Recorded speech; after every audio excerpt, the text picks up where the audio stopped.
Welcome to the loading bench. In this video we're going to talk about powder trickling. I mentioned it in the previous video talking about scales and the powder measures. Going to go a little bit further into it here. Trickling your powder means you're just fine-tuning your power charge. And the Uniflow powder measure, the way I do it, if I'm going for a 40 grain charge, I'll set the powder measure to throw something, 35, 36. I'll set it to throw a lighter charge.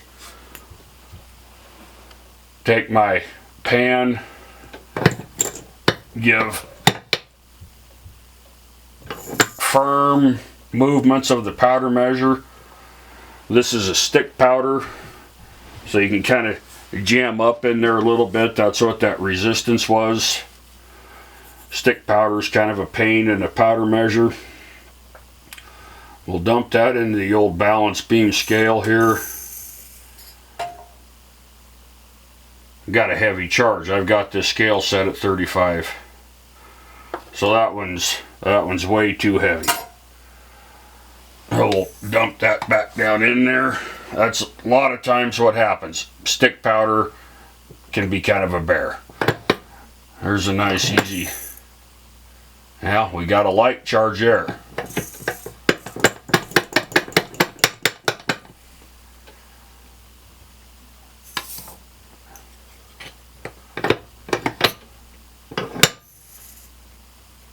Let's see what this one comes out at.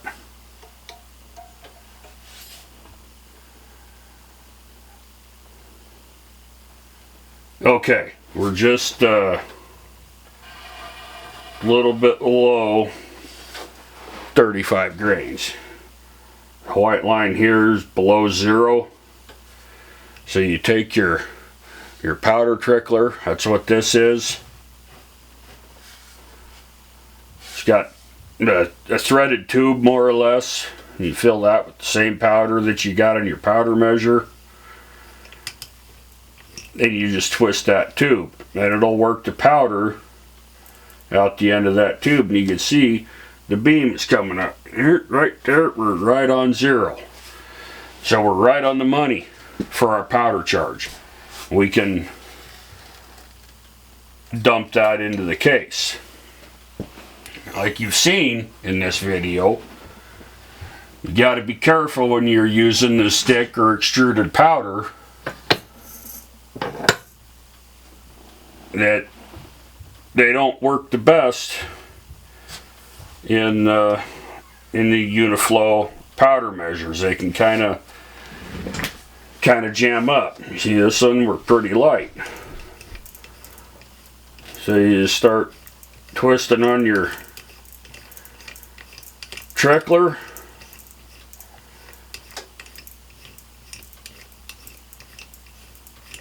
And that beam will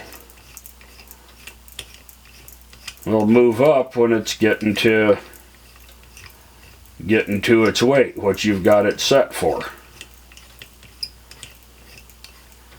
This is the most accurate way to measure your powder. You can do this same thing on an electronic scale.